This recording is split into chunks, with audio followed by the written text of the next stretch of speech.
Hello everyone. One of my viewers asked me why I haven't talked about the Feyachi M37 Magnifier in a while, right? It seems like I do a whole bunch of videos. A lot of times I have magnifiers on the guns, and they usually either Holosuns or Vortexes.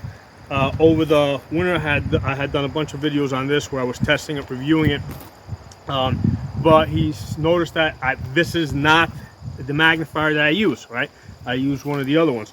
So he was wondering why. Okay, so that's a very fair question. Okay, this is a 1.5 to 5 variable magnifier, right? So you turn the ring here and it goes from 1.5 to 5.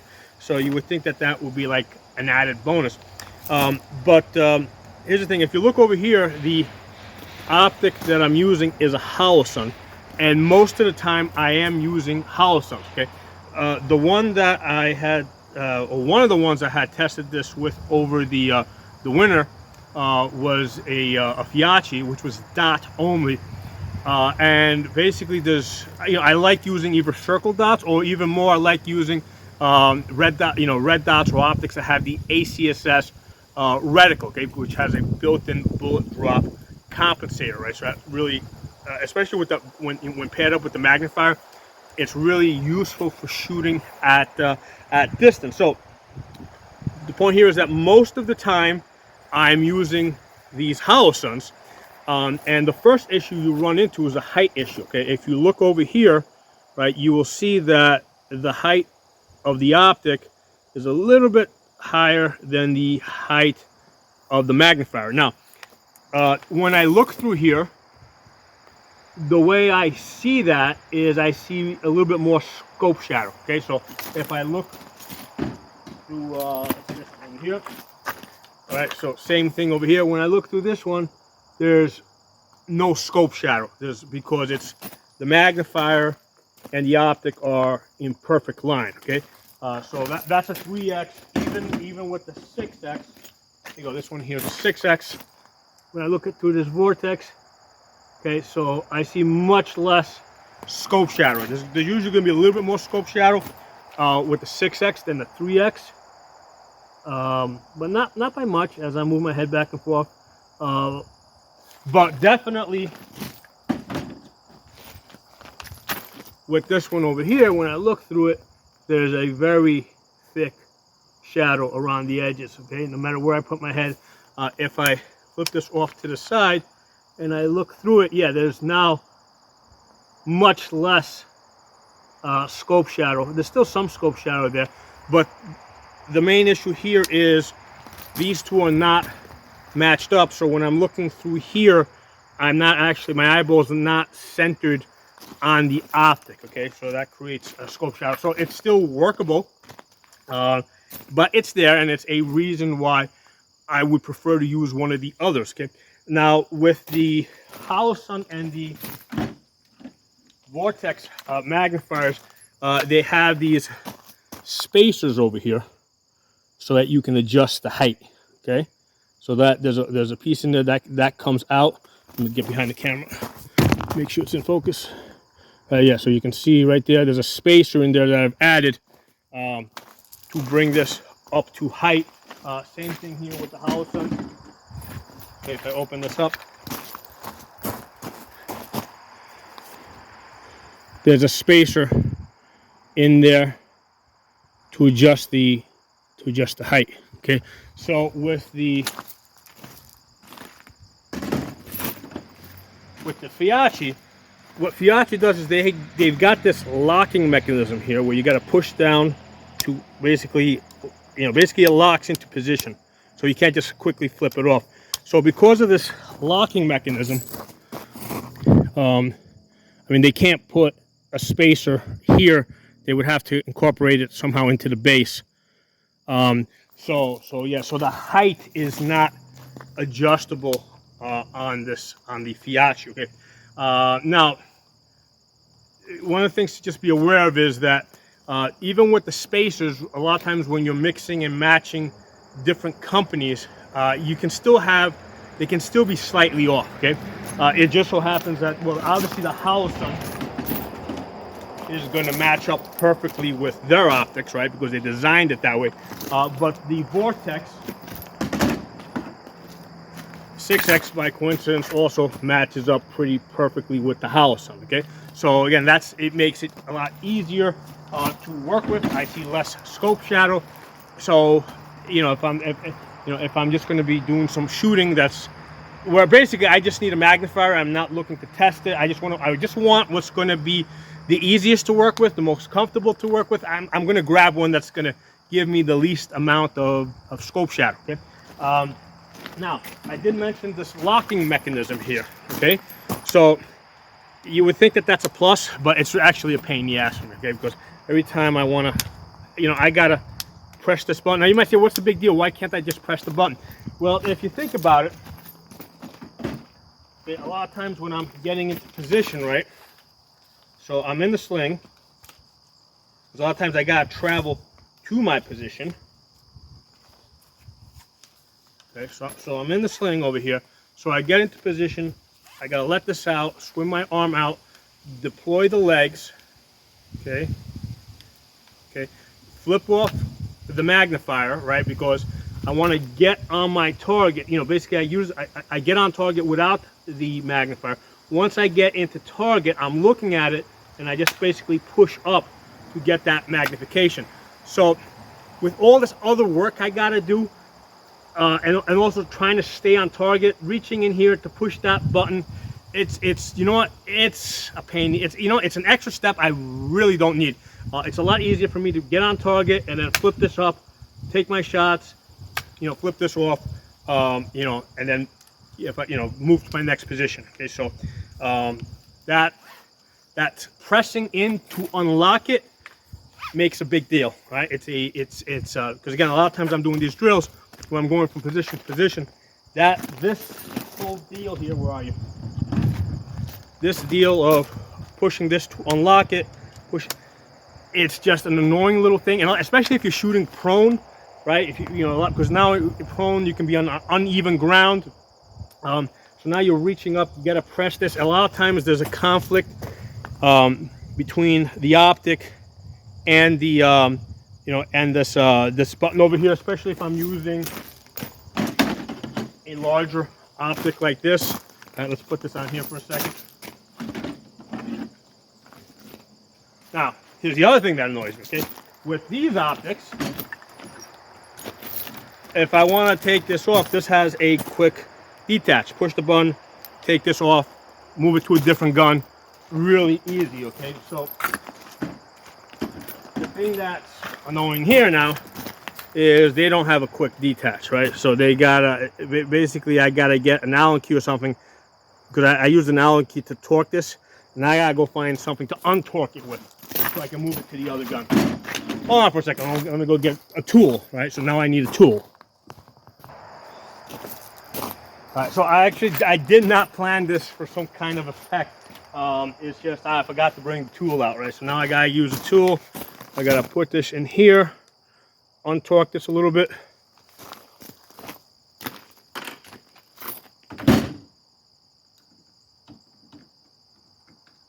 Okay, take this off. Put this on here.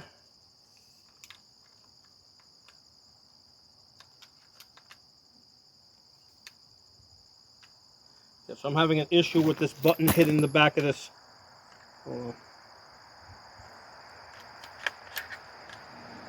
There you go. Okay, so I got that in position. Now I gotta take that tool, which I may have lost if I'm in the woods, and tighten this up. So first problem you see here is that it's not lined up. Okay, it's a little bit. Now I do have this one actually has a spacer here. I could remove the spacer, and I think I had tried it and I actually dropped it.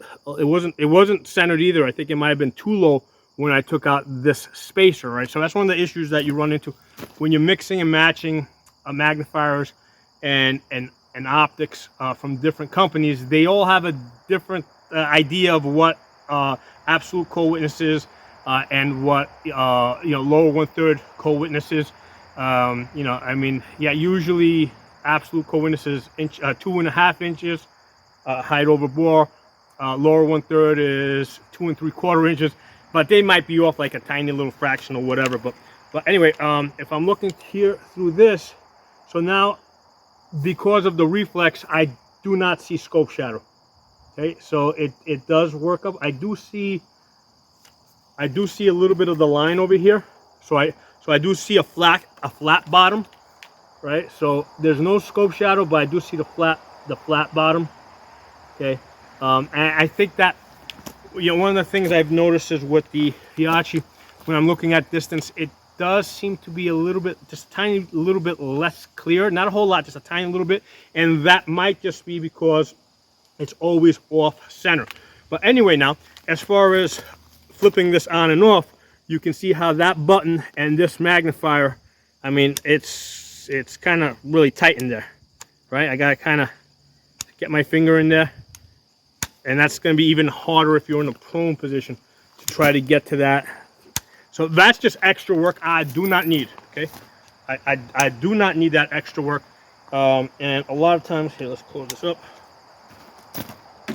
Yeah, a lot of times I'll be in this position. I'll flip this around, let this out. I want to come up on target. I want to, you know, do some observation, come off, right? So I want to be able to work fast with this, on and off.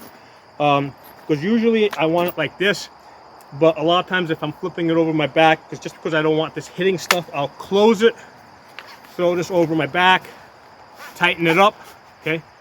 This is the Brash Tactical Sling. For me, it's like the best sling. They don't sell them anymore. I've tried the Vickers, I've tried the Magpul ones. None of them are quite as fast as this. This one is the fastest, and it was only like $17 when I got it. But you can see how it's really important for me to be able to open and close that magnifier as I'm getting in and out of positions, right? So come here, flip it around, get the magnifier off, okay? Deploy the legs, okay? Come on target, find my target, flip this on, take my shots, boom, boom. You know, then decide if I'm going to keep shooting. You know, I want to keep this off, but usually when I throw this on my back, I want to close it.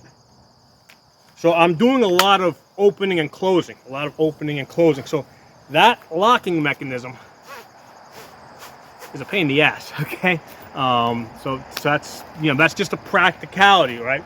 Now the other thing, which is kind of important here, if you look at this, this is a 1.525, okay? So usually, practically speaking, I'm either going to be in 1x or I'm going to go to max magnification, okay?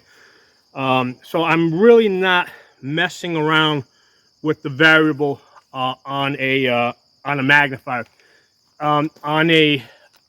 Even on LPVOs, on scopes, usually if they're like up to 6x, a lot of times they're just second focal plane, right?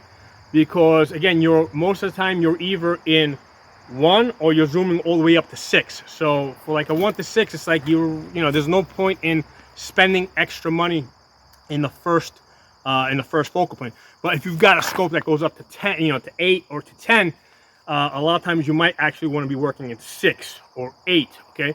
You might want to be working in a lower magnification. So in those scopes, it makes sense for them to be first focal plane because you're actually, because you're actually working in less magnification.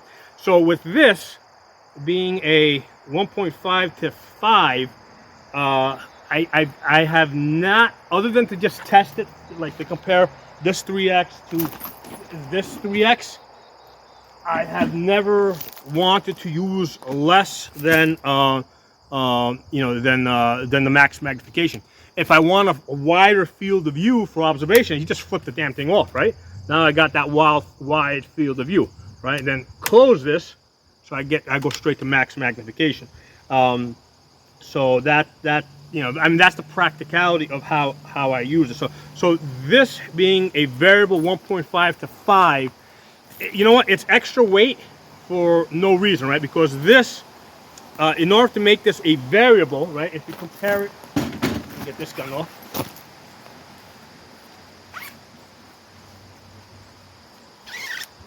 right? If you compare these two, you'll see the 1.5 here is actually larger than the 6, right? So this is the 6X here. So the 6X ends up being smaller because it doesn't have the variable function on it. Okay, so this being a variable makes it longer, makes it bigger, and it really doesn't give me a benefit, right? So that extra size and weight, there's no benefit. Okay, and the other thing here, especially if I'm shooting 300 to like 500 yards, this only goes up to 5X. Okay, rotate this up to 5X. You know why?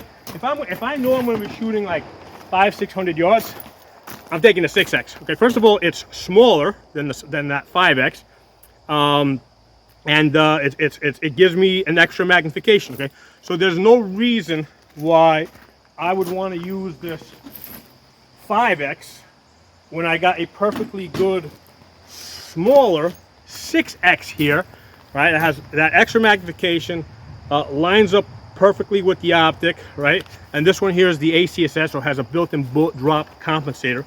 And basically, when you're putting your magnifier behind a red dot that has a bullet drop compensator, it's effectively like you have a first focal plane LPVO. Okay. The benefit here is that if I want to lighten the gun, I can remove the optic. Okay.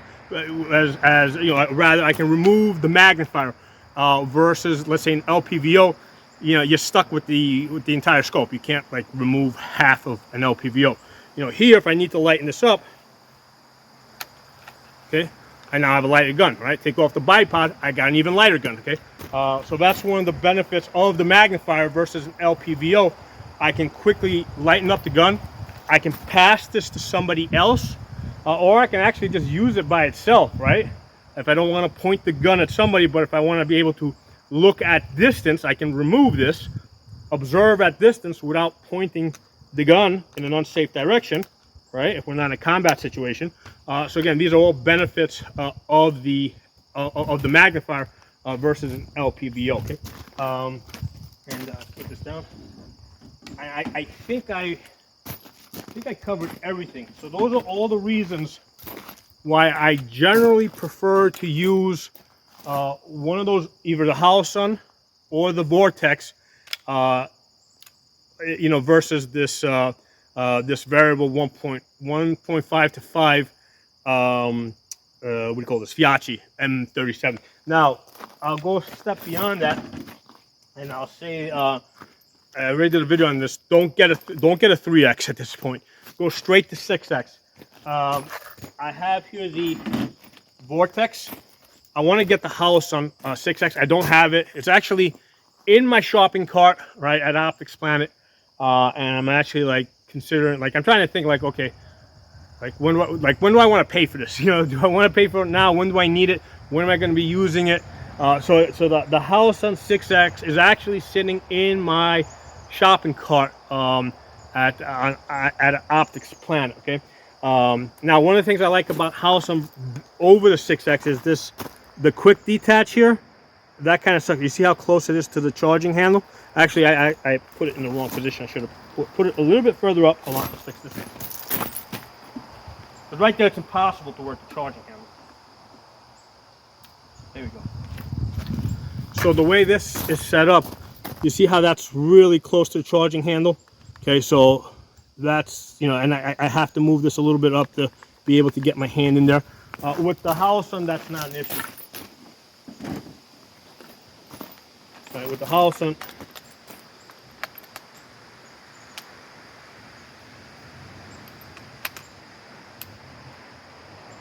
these are all quick detach if my fingers are working right. There you go. Actually, I have to. The rails on this one apparently is a different size. Let's put it on this one, because the rails on these are not always the same size, thickness, and sometimes you gotta adjust it. Okay, yeah, it matches up to this one. So with this one over here, yeah, I didn't want to pull out a tool and start filling with the Allen screw on that side. So with this one over here, you see how the quick attach is like centered on the base over here. It doesn't extend past the base, so it allows me room to put a bubble level there, and plenty of room. You know, it sits flatter. Plenty of room to work the charging handle. So I do like the Holosun design better, although I've been working with the Vortex for at least the last 5 years now, and it works good. It's just that one thing I got to work around, but extremely useful. And I have no intention, I think, of ever buying another 3X. I got the intention of buying another 6X. So I think that kind of tells you, you know, how I feel about a 3X versus a 6X. 6X is a lot more practical, and like I said earlier, the way you use this is, don't even think about field of view. That's a non-issue. You flip this off, you get on your target. Once you're on target, you flip this up, take your shots, boom, boom. Flip this off, you know, and if you're going to keep shooting where you need a wider field of view, you shoot without the magnifier. Okay, so you flip it on just when you need magnification, right? You don't put the magnifier on and start searching, you know, through the magnifier. It's not going to work. Okay, so yeah, so I wanted to give an update on this Feyachi M37. Tell you guys how I feel about it. It's good. It's decent. It has better eye relief than the EOTech, right? Holosun does have more eye relief than the Feyachi, but Feyachi has more eye relief than the EOTech. So you know, so it's not bad for $80 if you're on a strict budget where all you can spend is $80, and you know you need a magnifier. Yeah, I think it's a decent deal. Okay, but for me, it's like, okay, I need the Holosun 6X. That's what I need. That's what's next on my shopping list. So anyway, hope you guys enjoyed the video. I do not monetize this channel. I don't get paid by anybody. So, you know, I just enjoy shooting. I'm a full-time gun instructor. The only way I get paid is by actually training people. And, you know, so basically when I make recommendations, I want people to have the best tools, right, for their training. So I'm not, you know, I sound like I get paid by this company or that company and I'm trying to push product. No, I just want the people to have the best tools. And for me, myself, who enjoy shooting, I want to have the best tools, the best budget-friendly tools, okay? So drop some comments. It helps push the algorithm, and I'll talk to y'all soon.